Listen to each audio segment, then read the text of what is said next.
से 11 आने में बहुत मेहनत नहीं पड़ती है। जैसे जैसे आगे बढ़ते हैं तो मेहनत और बढ़ती है। हम 10 साल में 5 नंबर पे ले आए। और ये कांग्रेस हमें यहाँ आर्थिक नीतियों पर लंबे लंबे भाषण सुना रही है। आदरणीय सभापति जी, जिस कांग्रेस ने ओबीसी को पूरी तरह आरक्षण नहीं दिया, जिसने सामान्य वर्ग के गरीबों को कभी आरक्षण नहीं दिया, जिसने बाबा साहब के बजाय बाबा साहब को भारत रत्न देने योग्य नहीं माना, अपने ही परिवार को भारत रत्न देते रहे, जिस कांग्रेस ने देश की गली सड़कों चौक चौराहे पर अपने ही परिवार के नाम के पाठ जड़ दिए हैं, वो हमें उपदेश दे रहे हैं। वो हमें सामाजिक न्याय पाठ पढ़ा रहे हैं। आदरणीय सभापति जी, जिस कांग्रेस के अपने नेता की कोई गारंटी नहीं है, अपनी नीति की कोई गारंटी नहीं है, वो मोदी की गारंटी पर सवाल उठा रहे हैं।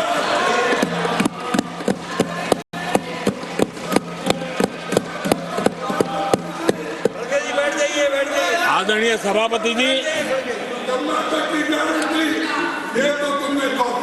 आदरणीय सभापति जी, यहाँ एक शिकायत थी।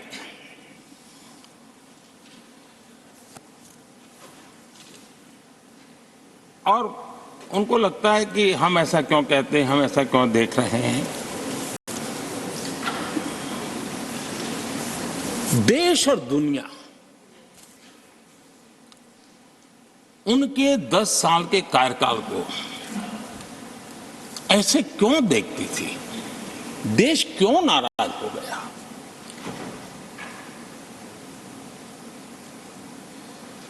इतना गुस्सा देश को क्यों आया? आदरणीय सभापति जी, हमारे कहने से सब नहीं हुआ है। खुद के कर्मों के फल और अब तो सामने रहते हैं, वो कोई दूसरे जन्म में नहीं होते हैं, इसी जन्म में। आदरणीय सभापति जी, कुछ हम किसी को बुरा नहीं कहते, हमें क्यों कहना चाहिए? जब उन्हीं को लोगों ने बहुत कुछ कहा हो तो मुझे क्या कहने की जरूरत है? मैं एक वक्तव्य सदन के सामने रखना चाहता हूं। मैं पहला कोट पढ़ रहा हूं। सदस्यगण जानते हैं, ये कोटेशन है। सदस्यगण जानते हैं कि हमारी ग्रोथ धीमी हो गई है और फिस्कल डेफिसिट बढ़ गया है। महंगाई दर बीते 2 वर्षों से लगातार बढ़ रही है। करंट अकाउंट डेफिसिट हमारी उम्मीदों से कहीं अधिक हो चुका है। ये कोट मैंने पढ़ा, ये किसी भाजपा के नेता का कोट नहीं है, नहीं ये कोट मेरा है। आदरणीय सभापति जी, यूपीए सरकार के 10 साल पर तत्कालीन प्रधानमंत्री आदरणीय पीएम के रूप में रहे श्रीमान मनमोहन सिंह जी ने कहा था और खुद के कार्यकाल में कहा था। ये हालत थी, उन्होंने वर्णन किया था। आदरणीय सभापति जी, अब मैं दूसरा कोट पढ़ता हूं। देश में व्यापक गुस्सा है, पब्लिक ऑफिस के मिसयूज को लेकर भारी गुस्सा है। इंस्टीट्यूशंस का मिसयूज कैसे होता था, ये उस समय ये भी मैंने नहीं करा, ये उस समय के प्रधानमंत्री पद पर डॉक्टर मनमोहन सिंह जी कह रहे थे। उस समय भ्रष्टाचार को लेकर पूरा देश सड़कों पर था, गली गली में आंदोलन चल रहे थे। अब मैं तीसरा कोट पढ़ूंगा।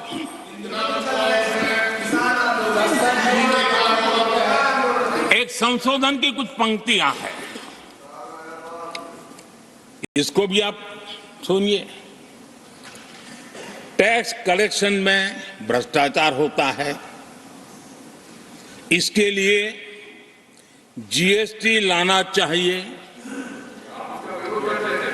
राशन की योजना में लीकेज होती है, जिससे देश का गरीब सबसे अधिक पीड़ित है। इसको रोकने के लिए उपाय खोजने होंगे। सरकारी ठेके जैसे दिए जा रहे हैं, उस पर शक होता है। ये भी तत्कालीन प्रधानमंत्री आदरणीय मनमोहन सिंह जी ने कहा था, और उसके पहले और एक प्रधानमंत्री, उन्होंने ये कहा था कि दिल्ली से 1 रुपया जाता है 15 पैसा पहुंचता है। सुधार, बीमारी का पता था, सुधार करने की तैयारी नहीं थी।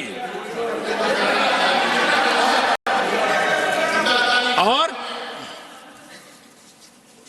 आज बातें तो बड़ी बड़ी की जा रही है। कांग्रेस के 10 साल का इतिहास देखिए। फ्रेजाइल 5 इकोनॉमी में दुनिया में कहा जाता था, मैं नहीं, दुनिया कहती फ्रेजाइल 5, पॉलिसी पैरालिसिस, ये तो उनकी पहचान बन गई थी। और हमारे 10 वर्ष टॉप 5 इकोनॉमी वाले।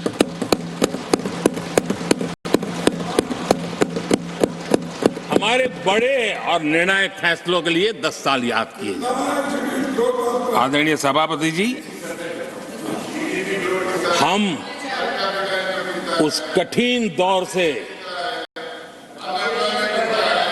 बहुत मेहनत करके, सोच समझ करके देश को संकटों से बाहर लाए हैं। ये देश ऐसे ही आशीर्वाद नहीं दे रहा है। आदरणीय सभापति जी,